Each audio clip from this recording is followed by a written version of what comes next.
Hi hello welcome to జిఎట్ news. మూఢనమ్మకాల పేరుతో రీసెంట్ గా నాగర్ కర్నూలు జిల్లా ఊర్కొండపేట మండలంలోని రేవల్లె అనే గ్రామంలో నిండు ప్రాణాన్ని బలిగొన్నారు అక్కడి ప్రజలు.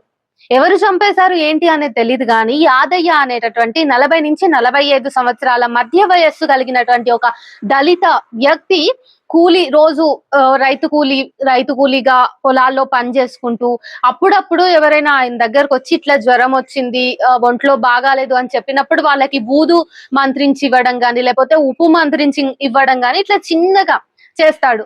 అతనేమి పెద్ద పేరు మోసిన మంత్రగాడు కాదు. మెడ మొత్తం పూసల దండలు అవి ఇవి వేసుకుని ఒక పెద్ద క్షుద్ర పూజలు చేసేటటువంటి మంత్రగాడు కూడా కాదు. అతి సాధారణమైనటువంటి సామాన్యమైనటువంటి రైతు కూలి అతను. ఇద్దరు బిడ్డలు ఒక కొడుకు, ముగ్గురు పెళ్లిళ్ళు కూడా ఉన్న కాస్త భూమి అమ్మేసి పెళ్లిళ్ళు చేసేసాడు. కొడుకు ట్రాక్టర్ తోలుకుంటూ జీవనాన్ని సాగిస్తూ ఉంటాడు. అయితే అదే రేవల్లెలో ఉంటున్నటువంటి ఈ కుటుంబానికి ఉన్నటువంటి సమస్య ఏంటిది అంటే ఆ గ్రామంలో మూఢనమ్మకాలు చాలా ఎక్కువగా ఉంటాయి.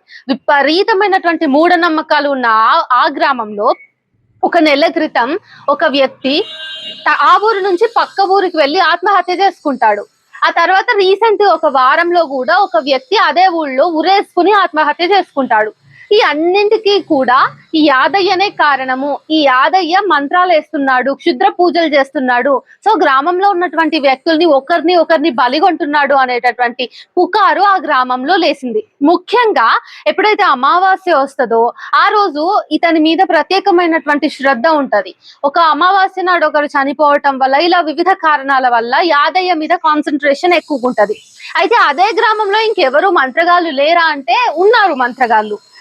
ఎప్పుడైతే ఈ 2 చావులు జరిగాయో అప్పుడు గ్రామంలో అందరికీ కూడా అనుమానం యాదయ్య మీదే ఉంటది. అయితే కొన్ని రోజుల క్రితం అంటే ఇంకా ఒక నెల 2 నెలల క్రితం కావచ్చు, అంతకంటే ముందు కావచ్చు, ఆల్రెడీ ఆ గ్రామంలో గ్రామ పెద్దలందరూ కూర్చొని ఒక పంచాయతీ పెట్టారు. ఆ పంచాయతీలో ఏమంటారంటే నువ్వు ఇట్లా చేస్తున్నావు, మంచిగుండదు, ఎక్కడైనా ఏమైనా దొరికితే చంపేస్తాం అనేటటువంటి ఒక పంచాయతీ జరుగుతుంది. ఆ పంచాయతీ జరిగినప్పటి నుంచి కూడా యాదయ్య ఇంకా అతని కుటుంబం చాలా అలర్ట్ గా అసలు మాకు ఇవి రానే రావు, మేము అట్లాంటి క్షుద్ర పూజలే చేయము, మా మీద ఎందుకు ఇంత అనుమానం అని చెప్పేసి వాళ్ళు చాలా జాగ్రత్తగా ఉంటారు. ఇంకా చెప్పాలంటే ఈ ఘటన జరిగే ఒక వారం ముందు కూడా యాదయ్య కుటుంబం హైదరాబాద్ కు షిఫ్ట్ అయ్యి కూలీనాలు చేసుకొని బ్రతుకుదాము అని చెప్పేసి డిసైడ్ అయితే యాదయ్య తండ్రి అంటాడు, ఇప్పుడు గనక మనం ఈ ఊరు నుంచి వెళ్ళిపోతే ఆ తప్పులన్నీ మనం చేసినట్టే అవుతది అండ్ మనకు క్షుద్ర పూజలు వచ్చు అని మనమే ఒప్పుకున్నట్టు అవుతది. అది అబద్ధం కదా, మనం ఇక్కడనే బతుకుదాం, ఏం తప్పు చేయనప్పుడు ఎందుకు ఈ ఊరు వదిలి వెళ్ళిపోవాలి అని చెప్పేసి యాదయ్య తండ్రి అనటం తోటి అందరూ ఈ ఊరుకి అంటే ఆ ఊరు నుంచి ఇటు హైదరాబాద్ షిఫ్ట్ అవ్వాలి అనేటటువంటి నిర్ణయాన్ని విరమించుకుంటారు. రీసెంట్ గా వారంలో జరిగినటువంటి ఆత్మహత్య వల్ల గ్రామంలో ముఖ్యంగా బయటి ఊరుకి సంబంధించిన మంత్రగాళ్ళు ఏమంటారు అంటే ఇది మీ ఊర్లోనే దగ్గర ఉండేటటువంటి వాళ్ళే మంత్రాలు చేసి క్షుద్ర పూజలు చేసి ఈ చావుకి కారణమైనారు అని చెప్పేసి చెప్తారు. నిజానికి ఈ వారం సంభవించినటువంటి ఆత్మహత్యలో కారణం ఏంటి అంటే కుటుంబ కలహాలు. ఎవరైతే ఆత్మహత్య చేసుకున్నారో అతనికి చాలా కుటుంబ కలహాలు ఉండటం, డబ్బుకి సంబంధించిన ఇబ్బందులు, ఆర్థిక ఇబ్బందులు ఉండటం వల్ల అతను ఆత్మహత్య చేసుకున్నాడు. కానీ లోకం మొత్తం యాదయ్యనే ఒక నేరస్తుడిగా చూసి బయటి ఊర్లో ఉన్నటువంటి మంత్రగాళ్ళు కూడా మీ ఊరికి సంబంధించిన మంత్రగాళ్ళే మంత్రాలు వేశారు, అందుకని అతను చనిపోయాడు, ఇది ఇట్లానే వదిలేస్తే ఈ చావులు కొనసాగుతాయి అని చెప్పేసి ఎక్కువ ఎక్కించి చెప్పడం జరిగింది. ఇంకా ఆ గ్రామంలో ఉన్నటువంటి పెద్దలకి భయం వేసి వాళ్ళు ఏం చేశారు, అదే గ్రామంలో అంటే రేవల్లె గ్రామంలోనే ఉన్నటువంటి ఒక మహిళా క్షుద్ర పూజ చేసే ఒక మహిళ దగ్గరికి వెళ్తారు. ఆమె కూడా క్షుద్ర పూజలు చేస్తది, ఆమె ఒక మంత్రగత్తె, ఆమె సీనియర్ మంత్రగత్తె అన్నట్టు. సో ఆమె దగ్గరికి పోయి ఏంటిది మరి ఇట్లంతా అంటున్నారు కదా అంటే ఆమె చెప్తది ఇదంతా ఎవరో చేసింది కాదు, యాదయ్యనే చేసిండు, సో యాదయ్య చేసినటువంటి క్షుద్ర పూజల వల్లనే ఇట్లా ఇవన్నీ జరుగుతున్నాయని చెప్పేసి ఆమె పుకారులు ఎత్తది.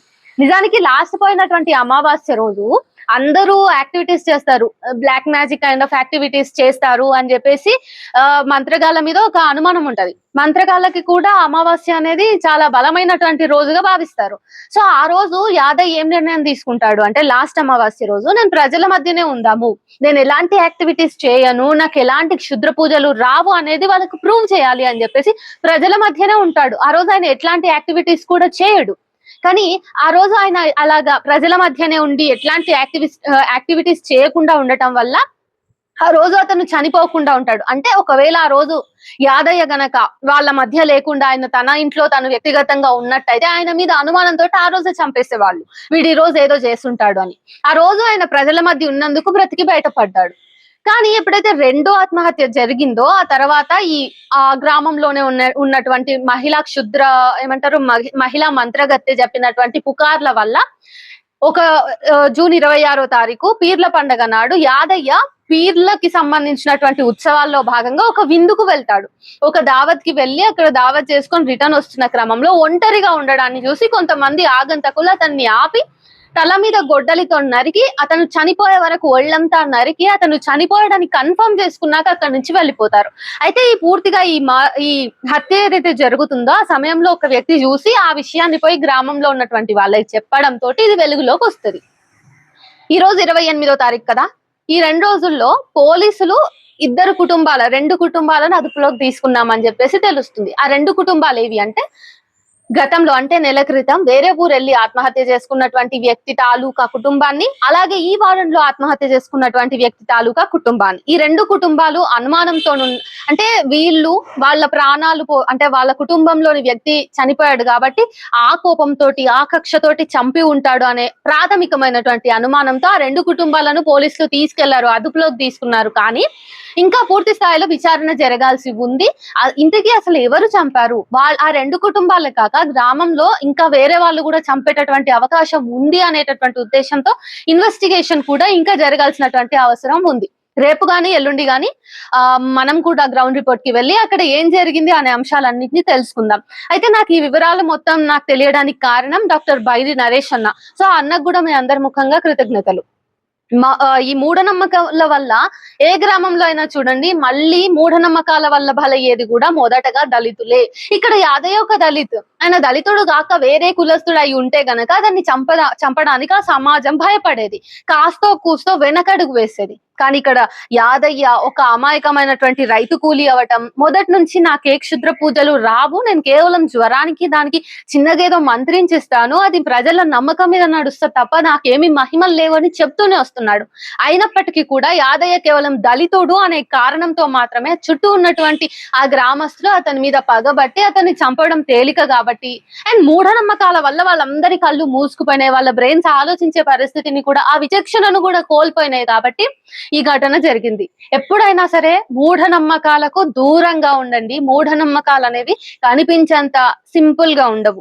అవేదో ఆచరిస్తే పోయిందిలే, ఏం అవ్వదు కదా, జరిగితే మంచి జరుగుతుంది అని మీరు అనుకోవచ్చు. కానీ ప్రాణాలు కూడా తీయటంలో మూఢనమ్మకాలు ఎప్పుడు ముందుంటాయి అని చెప్పేసి గుర్తుపెట్టుకోండి.